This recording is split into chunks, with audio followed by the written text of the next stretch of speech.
Hey guys, this is Anupam here and welcome to my channel Knowledge for You. In this video, we are going to build a login system using PHP and MySQL. To build a login system, we need two softwares. One is XAMPP and another is a code editor. Now, there are several free code editors available in the market. I am going to use Sublime Text. You can download Sublime Text from this particular URL. You can go to the Sublime Text website and download directly from there. For your convenience, I will give it in the description of this video. So don't worry about that. Second thing, and the most important one that you need to download and install into your system before you start to follow this tutorial is XAMPP. So XAMPP is an Apache distribution. Whenever you will install XAMPP, it will automatically come up with PHP, MySQL and Apache.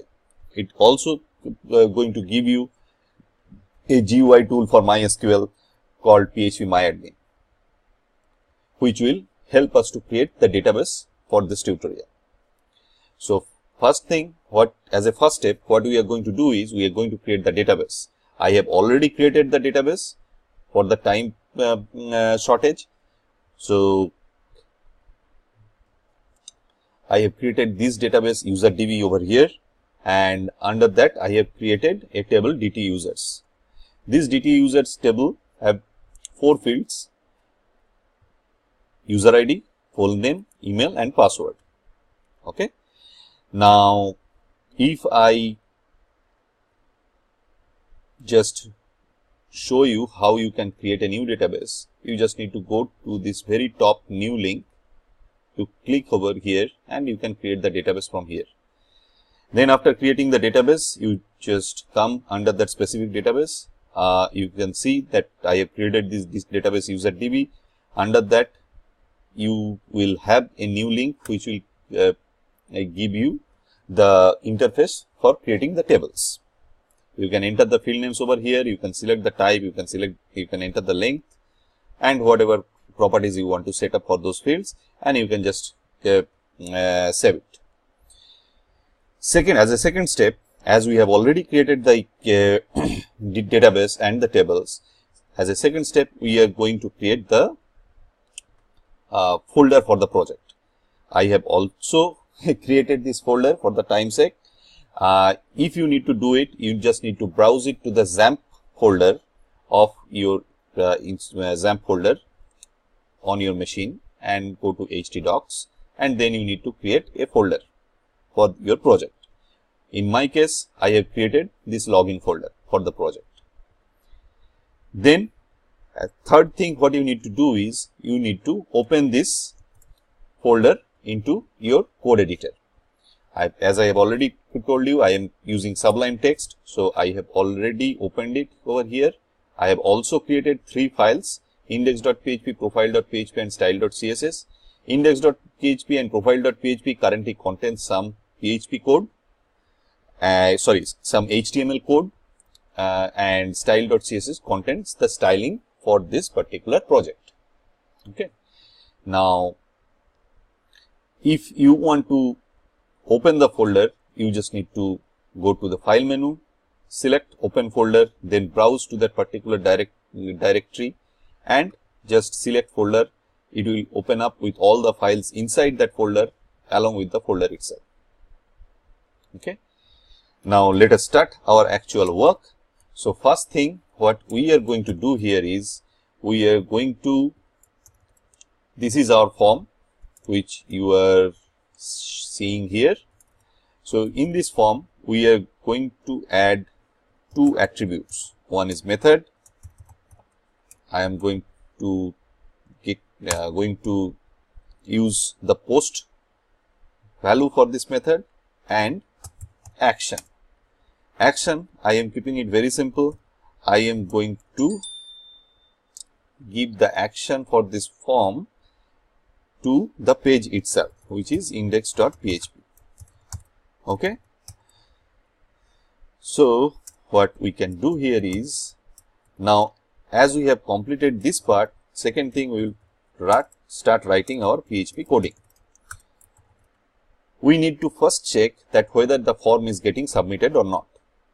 And as we have used the method post for submitting the form, then we are just going to check whether there is the post superglobal variable contains anything or it is completely a blank array. So if $post, then what we are going to do is we are going to make the database connection.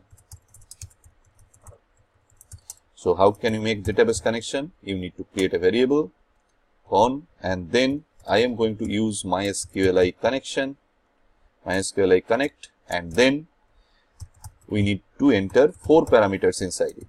Localhost, that is the host that is for host, because our MySQL system is installed in local. So for the host parameter I am using localhost.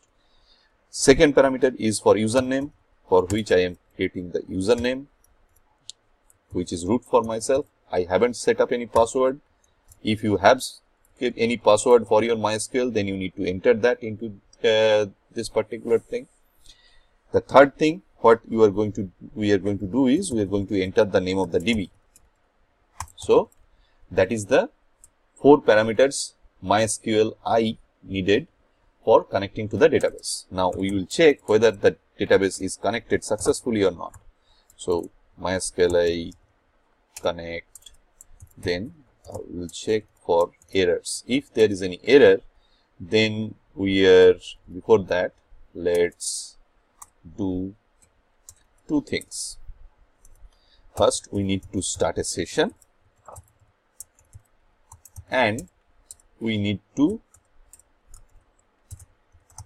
initialize 2 variables. One is valid. This variable will work as a flag for validation. So if the validation is successful, then the value will be 1. If the validation is not successful, then the value will be 0. And this error, where we are going to catch the error if there is any. If there is any validation fail, or the user is not matching to the password, or the username is not matching, all these errors will be captured over here. Then what we will do, we will capture the error over here and write failed to connect to database, and we will give our error. Okay. If the connection is successful, then we will write code inside the else block. So what we will do here, first thing, we will capture and sanitize the data. Okay. In order to do that, capture and sanitize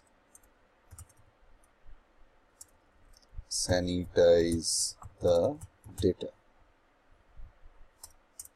So here we are going to capture 2 things, and for sanitizing data, we are going to use MySQL real escape string. Now why sanitizing of data is necessary?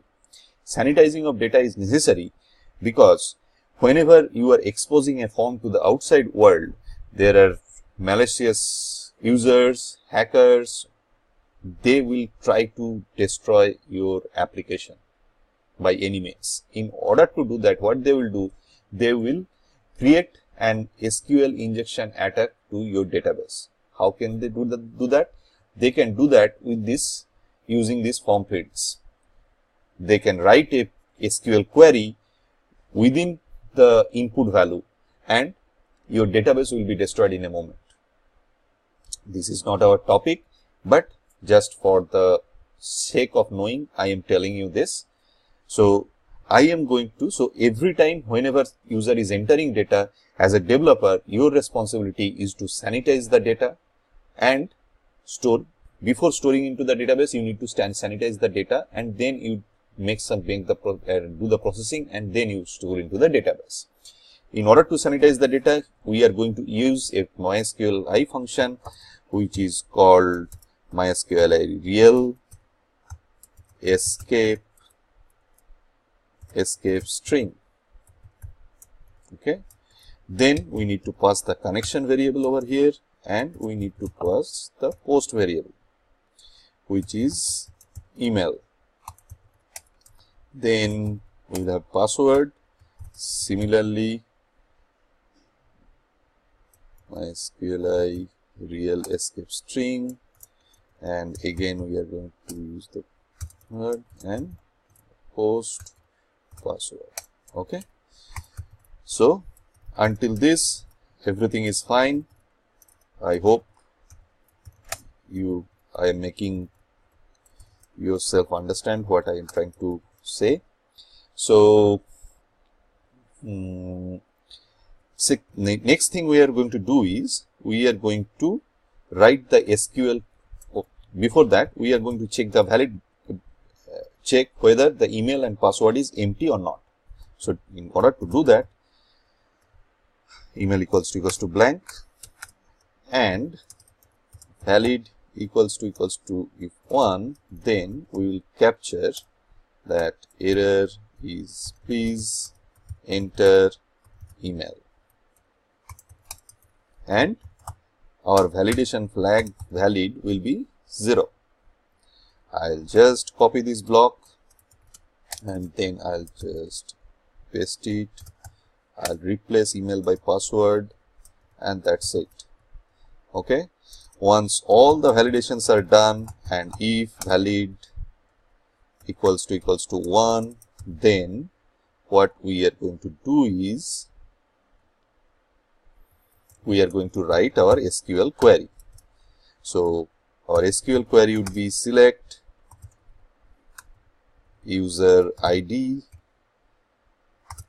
then we have full name, we have email, and we have password. Okay, and we are going to use the table from DT users where email equals to $email and and password equals to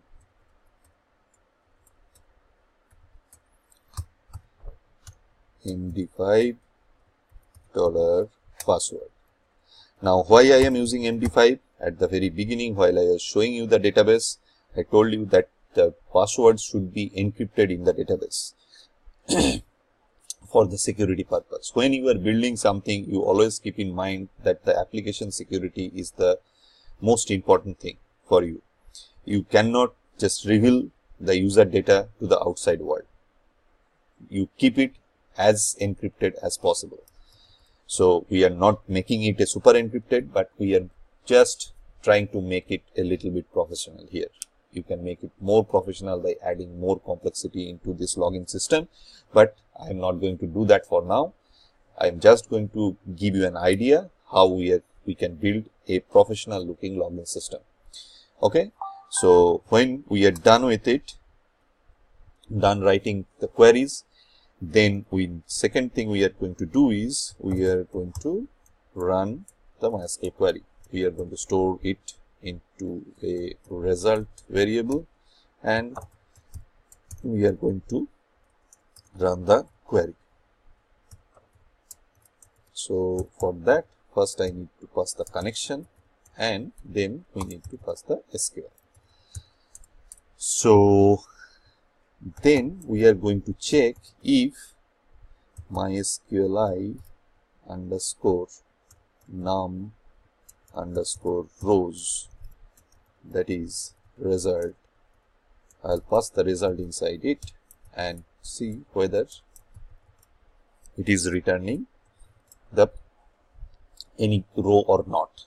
Okay, so if it is greater than 0, then our username password is valid and we are going to redirect it to the profile page. We are going to redirect those users to the profile page. Okay, so and if we are entering wrong username and password, then we should throw an error. Okay, so the error should be username / password username / password doesn't match.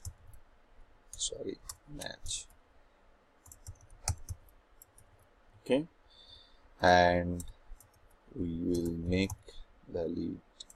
We don't need valid over here.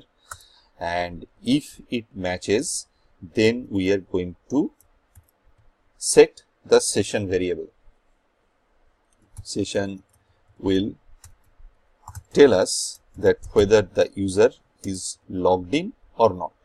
Oh, we haven't fetched the record. So what we are going to do is we are going to fetch the record in a row.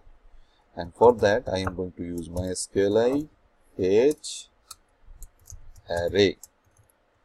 And we are going to pass the result over here. And then we will set our session variables. So first session variable we are going to set is user ID, and we are going to just store the user ID here, and then we are going to create another session variable. Let's give it a name username, and I am going to store full name inside this particular session variable. And if as our login is successful, we are going to redirect the user to the profile page. So I'll write profile.php. So our coding is done for the login page, but we haven't completed the full coding, because in this video I am going to show you how you can also log out from the system, as well as how you can show that particular username once who is logging in into the system. Okay, so there are 2-3 things, but before that we need to check our login system is working or not. Okay, so let's go to the browser and check it. So let us just enter our username. Before that, I'd just like to use. So this is my username or email, and this is my password. So I'll just copy this to see whether it is going to the profile page or not. And then we will try to log in. Yes, it is going to the profile page. Okay. Now let's once again get back here. So now we have also already seen that if we enter the proper username and password, it is redirecting to the login page. But before I check for an invalid username and password, or invalid username, or for any errors, we have missed one thing which we are going to code now. That is the last part of coding in our code editor. We have captured all the errors, but we haven't showed the errors yet. So what we need to do here is we need to write a condition if is set $error and $error equals to not equals to blank, then we are going to show the error in the error div. So echo $error. Okay. Now, next thing what we are going to do, we are going to style this error div a little. Okay. So let's do one thing. Let's create a class. Let's come to the style.css, and then we have a class. So we are using dot for this, and then we are going to write it. So I want the div to be div, right? And then I want the width of this to be 100%. I want the text inside to be centered, and I want the height to be 100%. Let's width to be 90%, height to be not 100%. Sorry, what I'm doing, I just need to do it like 40 px. I want the background to be red.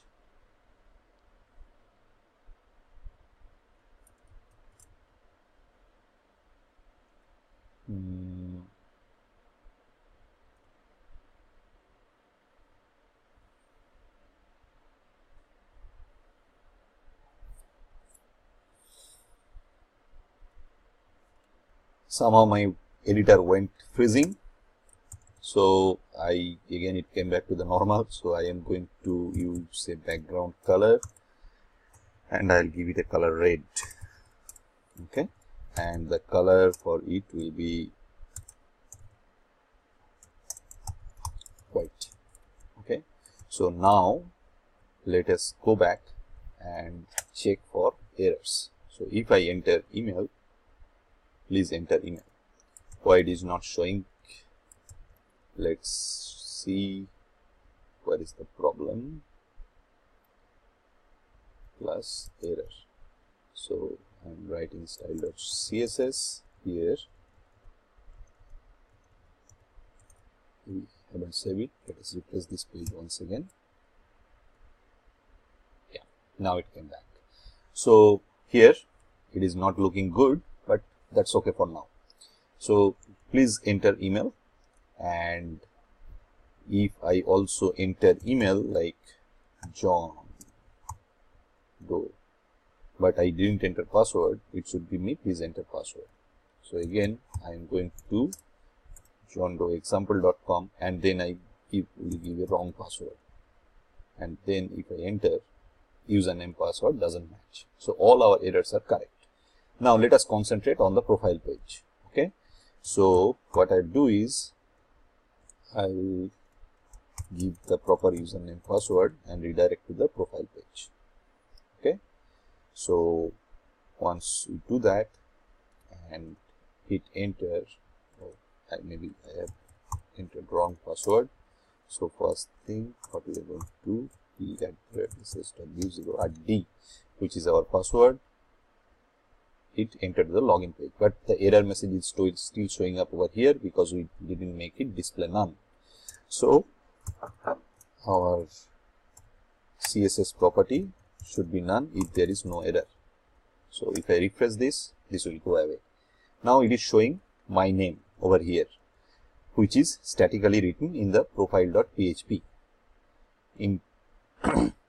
Instead of that, we want to write the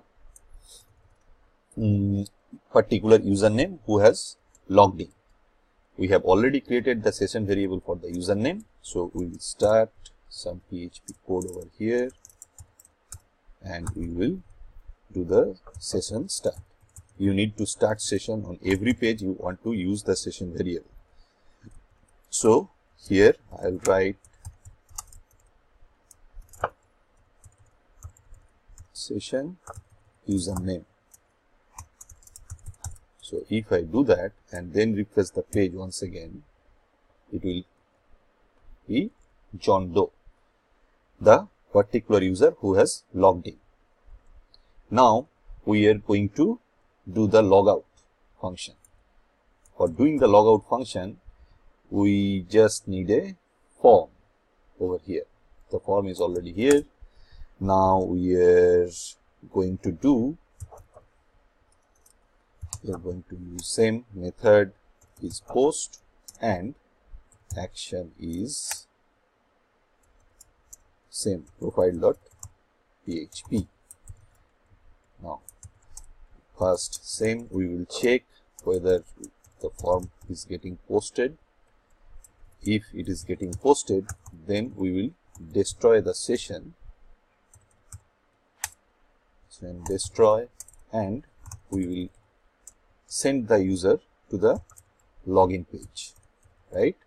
So location login, index.php. So let's check out that particular thing. If I log out, it will return to the login page. But if I go here, I can still access profile page, though profile page will not be showing anything because it is showing an error because I haven't set the username. So proper way of doing it is, if I'll just modify the code a bit here and enter some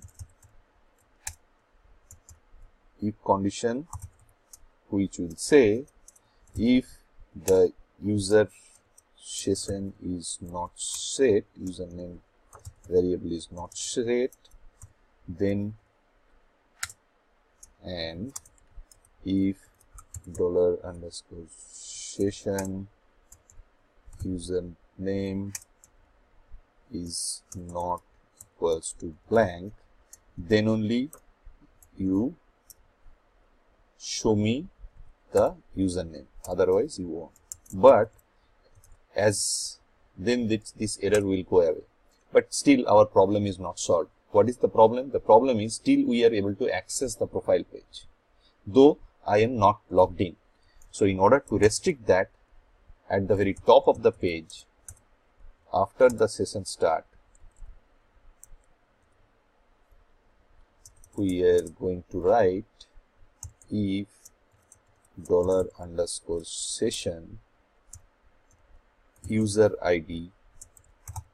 This is another session variable. If you remember, we have set up in the login page, if is set this and $_session user ID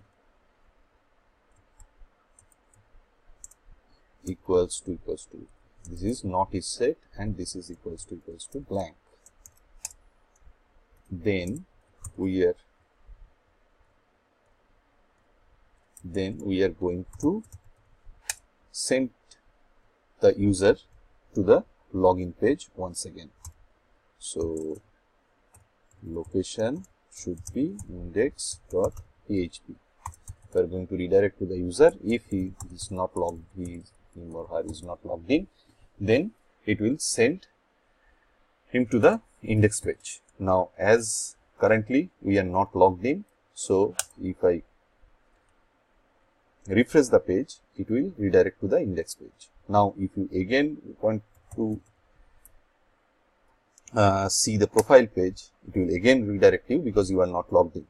Now let us use our second one, baby.test.com, and I am going to enter this password to see that whether it actually works or not. So now baby.do is logged in, and again we are going to log out and see whether it is. So it has redirected to the login page as it is logged out, and we cannot access our profile page anymore. Yeah. So our tutorial is finishing over here for today. I am going to come back with more tutorials. All the code base for this video will be available in the description under this video, and I'll also going to give some references which will be helpful for you to understand session, how you can install XAMPP, how you can download Sublime Text. All these references and the links will be available in the description. Thanks for watching my video. Hope you have liked it. If you have liked this video, please do subscribe to my channel and don't forget to click on the bell icon. It will give you notification when I'll come up with a new video. Thank you very much and have a good day.